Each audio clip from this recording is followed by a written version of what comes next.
कवर्धा का लोहारी हत्याकांड का मामला तूल पकड़ता जा रहा है, जिसके बाद प्रदेश की राजनीति भी काफी गर्मा गई है। पक्ष और विपक्ष के नेताओं के बीच जुबानी जंग देखने को मिल रही है। इसी कड़ी में पूर्व सीएम भूपेश बघेल ने कहा कि सरकार 167 लोगों को फांसी की सजा दिलाना चाहती है। सरकार उनकी जान लेना चाहती है। लोहारी मामले की सही जांच होनी चाहिए। मामले की फिर से विवेचना करने की जरूरत है। साथ ही उन्होंने कहा कि हाईकोर्ट में सिटिंग जज की निगरानी में SIT गठन करके इसकी सही जांच की जाए, क्योंकि गृह मंत्री विजय शर्मा कुछ और कह रहे हैं और तत्कालीन SP का बयान कुछ और है।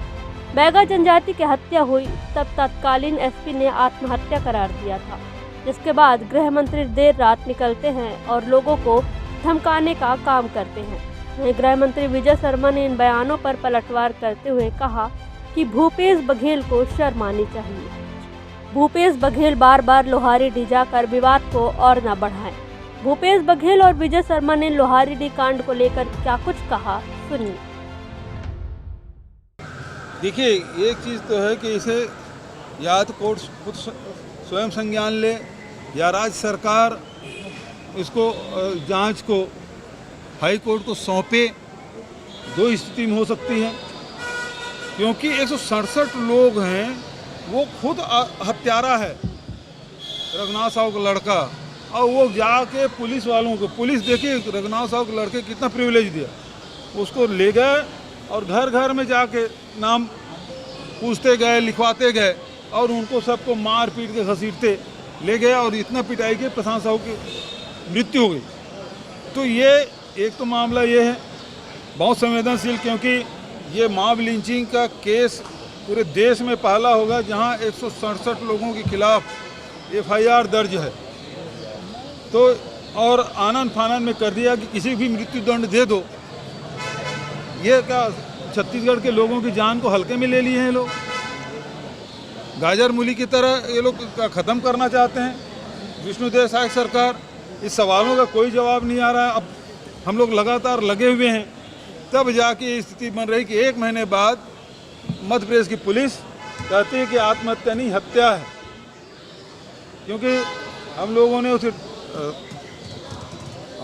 दोबारा पोस्टमार्टम की डिमांड हम लोगों ने की थी। तो दूसरा, वहाँ पे निशान थे, संघर्ष के निशान थे, उसके मोबाइल टूटे हुए थे, जो जिस कपड़े से उसकी फांसी उसको लटकाया गया था उसमें खून के धब्बे थे।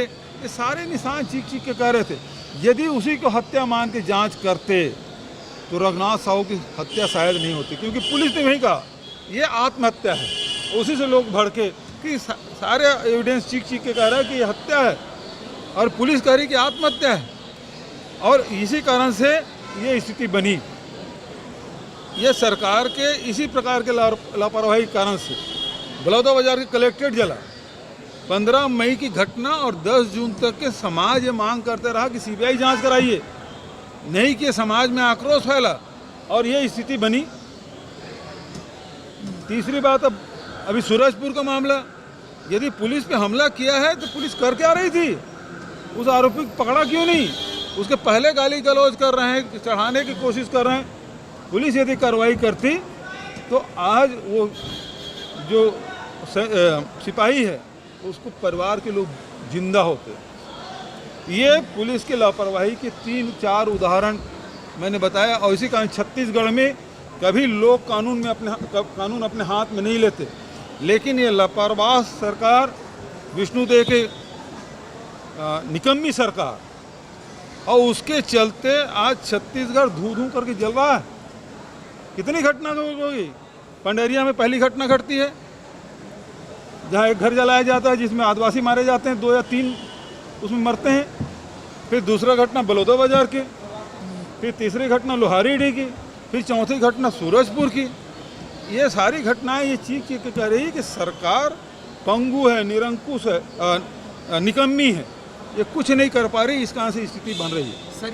अभी भी अब चौथा मामला आप देखिए, नोट के बंडल लेके भारतीय जनता युवा मोर्चा का लड़का गाड़ी में घूम रहा है।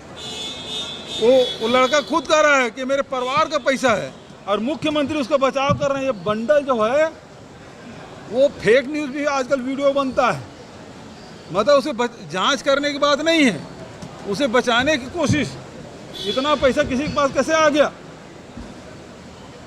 वो जांच का विषय है। हम जांच कराएंगे ये नहीं कर रहा है, ये फेक न्यूज़ है, फेक वीडियो बन रहा है। ये मुख्यमंत्री, इसी प्रकार से गृह मंत्री का। तो ये सब आरोपियों अपराधियों को बचाने के, खुला छूट देने के कारण से ये सारी स्थितियाँ बन रही हैं। सर ये भूपेश बघेल जी को शर्म आनी चाहिए। छोटे बच्चों के नाम पर राजनीति करते, आज वो उसका नाम लेकर के आगे बढ़ा रहे हैं। कल क्या होगा वहाँ पर, उस गांव की सुख शांति का कुछ चिंता कुछ कर पाएंगे कि नहीं कर पाएंगे? ऐसे ही मुखियाई निपटाई है उन्होंने 5 वर्षों तक। लोहारीडीह में जो कुछ हुआ है सब समझ रहे थे, सब जान रहे थे क्या हुआ है, और उस आधार पर ही पुलिस ने काम किया है और विषय सामने आया है। आगे भी सब कुछ ठीक हो जाएगा। उनको वहां जाकर के और विवाद करने की आवश्यकता नहीं है। ऐसे लोगों के नाम उल्लेखित करने के जिनके जीवन को खतरा हो सकता है, ये बिल्कुल उनको नहीं करना चाहिए। एक जिम्मेदार राजनेता की तरह काम करना चाहिए। अब इसका निर्णय तो आजकल में हो ही जाना है। दक्षिण के पराजय सीट भाजपा की रही है। भारतीय जनता पार्टी का कार्यकर्ता निर्द्वंद रूप से जीत कर सामने आने वाला है, उसमें कहीं कोई किसी को संदेह। भाजपा का कार्यकर्ता दक्षिण से चुनाव लड़ेगा, ये पक्का है। नहीं, भारतीय जनता पार्टी के कार्यकर्ता के नाते सभी, माननीय बृजमोहन अग्रवाल जी और सभी नेतागण इस विषय पर काम करेंगे और भाजपा की जीत सुनिश्चित करेंगे, कमल के निशान की जीत सुनिश्चित करेंगे।